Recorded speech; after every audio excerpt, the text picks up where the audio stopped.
Ciri seksual primor ikan lele ditandai dengan adanya organ yang secara langsung berhubungan dengan proses reproduksi, yaitu ovarium pada ikan betina dan juga testis pada ikan jantan.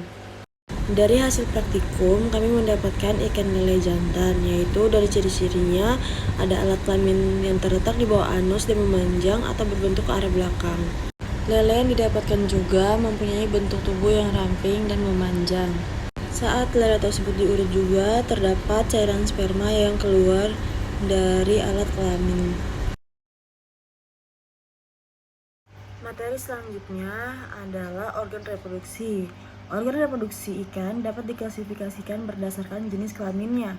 Organ reproduksi ikan betina adalah ovarium, sedangkan organ reproduksi jantan adalah testis. Bagian dari reproduksi ikan sebelum terjadi pemijahan adalah perkembangan gonad yang menjadi tahap-tahap tertentu. Gonad adalah organ reproduksi yang berfungsi untuk menghasilkan sel gamet dan hormon seks. Pada praktikum, kita mendapatkan ikan lele jantan di mana dicirikan dengan adanya testis. Awal matang gonad ikan lele yaitu sejak ikan lele berumur 4 bulan. Dari hasil gonad yang kami dapatkan saat praktikum mempunyai ciri-ciri yaitu testis menyerupai kantung kecil panjang yang tipis dan bergerigi pada bagian bawahnya, berwarna abu-abu agak jernih dan belum terdapat bagian testis yang berwarna putih susu. Dari ciri-ciri tersebut dapat dikatakan bahwa gonad yang kami dapatkan pada saat praktikum adalah gonad ikan lele jantan pada tingkat kematangan gonad 1. Materi selanjutnya adalah diameter telur dan fekunditas. Diameter telur adalah salah satu parameter penting untuk mengetahui gonad ikan. Diameter telur diukur dengan menggunakan mikroskop yang telah dilengkapi dengan mikrometer. Fekunditas dan kualitas kuning telur dari suatu jenis ikan dipengaruhi oleh diameter ikan. Semakin meningkatnya tingkat kematangan gonad akan meningkat juga perkembangan diameter telur ikan. Semakin banyak jumlah telur ikan, maka diameter telurnya akan semakin kecil, dan semakin sedikit jumlah telur ikan, maka diameter telurnya akan semakin besar. Fekunditas adalah perbandingan antara jumlah telur yang dihasilkan dengan bobot jumlah induk. Fekunditas dihitung dengan menghitung jumlah telur per satuan bobot ikan betina.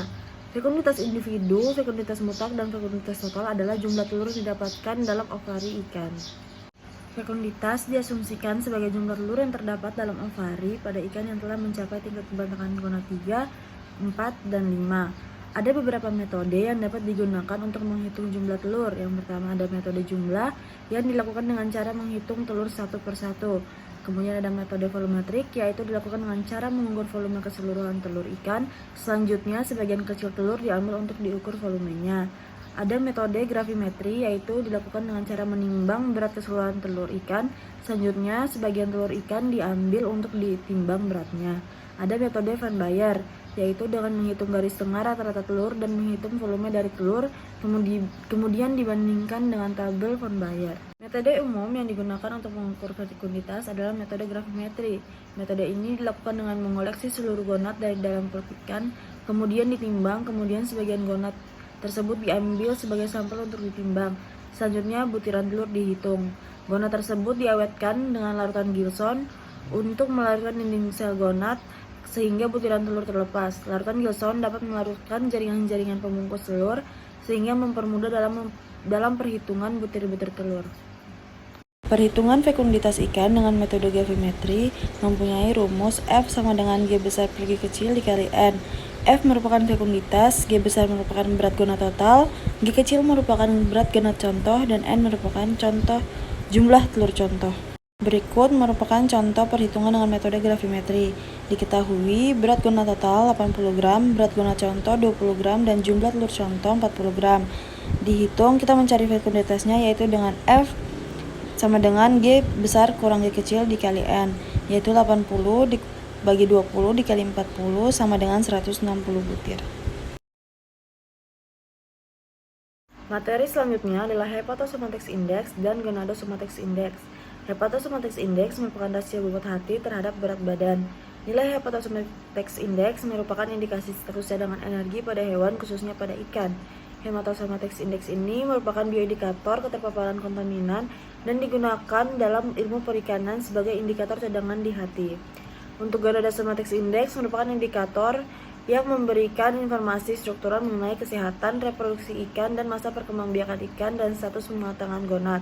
Nilai komando Somatic Index diukur berdasarkan perbandingan bobot gonad dan bobot tubuh somatik dalam persen. Pengukuran nilai GSI digunakan untuk menentukan stadium kematangan gonad. Pengukuran dilakukan dengan melihat hubungan pertumbuhan somatik dan perkembangan gonadnya. Untuk menentukan nilai GSI, kita menggunakan rumus GSI sama dengan WG dibagi W dikali 100. GSI merupakan gonada Somatic Index, WG merupakan bobot gonad, dan W merupakan bobot tubuh ikan. Untuk menghitung nilai HSI, menggunakan rumus HSI sama dengan WH per W dikali 100. HSI merupakan Hepatosomatic Index, WH merupakan bobot hati, dan W merupakan bobot tubuh ikan. Dalam praktikum, kita mendapatkan nilai HSI dan GSI ikan nila. Untuk nilai HSI yaitu mendapatkan 0,09% dan GSI mendapatkan 0,02%. Dari praktikum, kita mendapatkan nilai HSI dan GSI ikan lele. Untuk nilai HSI ikan lele adalah 0,198% dan untuk nilai GSI adalah 0,038%. Nilai GSI dan HSI ikan mas yaitu untuk nilai HSI yaitu 0,092% dan GSI 0,702%. Materi selanjutnya adalah induksi hormon dan hipofisasi. Untuk induksi hormon yaitu adalah teknik penyuntikan hormon. Dilakukan dengan 3 cara yaitu intramuskular, intraperitoneal, dan intrakranial. Untuk intramuskular merupakan penyuntikan hormon ke dalam otot, intraperitoneal merupakan penyuntikan hormon pada rongga perut, dan intrakranial merupakan penyuntikan hormon di kepala. Teknik yang paling umum dilakukan adalah intramuskular. Kenapa? Karena pada bagian otot tidak merusak organ yang penting pada bagian dalam ikan untuk melakukan proses metabolisme. Penyuntikan juga secara intramuskular yaitu pada sisik 5 ke belakang dan sisik 2 ke bawah pada sirip ikan. Penyuntikan pada otot lebih cepat menyebar ke seluruh tubuh, namun obat yang dikeluarkan dapat kembali dikeluarkan dari tubuh dan menyebabkan iritasi pada bagian tubuh ikan. Penyuntikan intraperitoneal pada rongga perut dilaksanakan lebih praktis dan tidak terlalu memperhitungkan volume hormon yang akan disuntikan. Untuk pengambilan hipofisa pada ikan, yang pertama adalah pemotongan kepala, selanjutnya adalah pembelahan kepala, pembukaan tengkorak, lalu mencari hipofisa pada kepala ikan tersebut.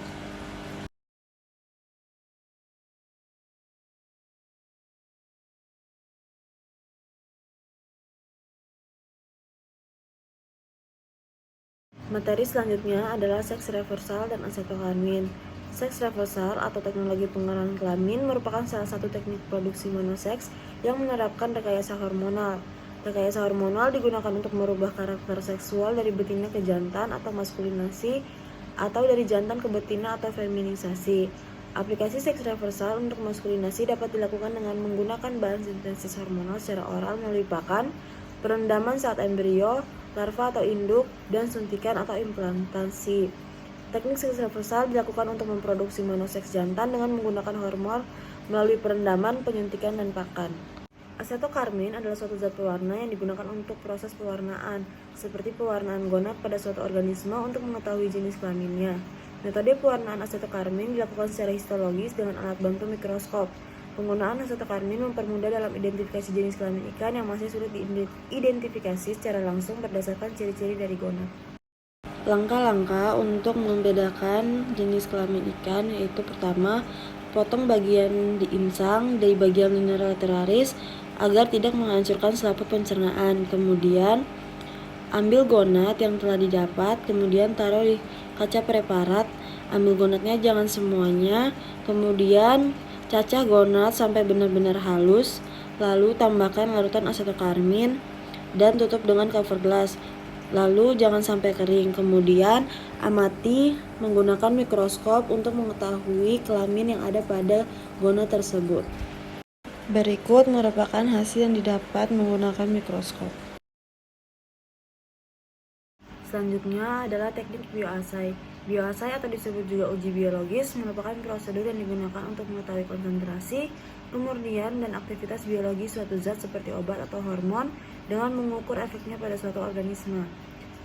Bioassay juga merupakan tes yang digunakan untuk menentukan aktivitas atau kekuatan zat biologis. Teknik bioassay mengukur tanggap suatu organisme hidup untuk menentukan keberadaan atau suatu konsentrasi bahan kimia pada suatu contoh. Selanjutnya adalah preservasi sperma. Preservasi sperma merupakan penguatan sperma sehingga dapat digunakan saat keperluan konservasi jenis-jenis ikan yang sudah langka seperti identifikasi benih. Fungsi preservasi sperma yaitu untuk memudahkan pengangkutan dari suatu tempat ke tempat yang lain dan mengurangi jumlah induk yang dipelihara, menghindari gamet dari overpairing dan memproduksi benih sepanjang tahun. Preservasi juga berfungsi untuk memudahkan melakukan pemijahan dari induk yang diinginkan dengan pematangan godak induk jantan dan betina pada saat yang berbeda. Penyimpanan sperma juga harus dilakukan agar tingkat kelangsungan sperma di luar tubuh dapat bertahan dan dengan mengatur tekanan osmotiknya agar meminimalkan perkawinan sedara dan mengurangi seleksi domestifikasi. Berikut merupakan sperma yang diberikan air sehingga sperma tersebut hidup. Sekian video dari saya mengenai materi praktikum fisiologi reproduksi dan organisme akuatik. Terima kasih.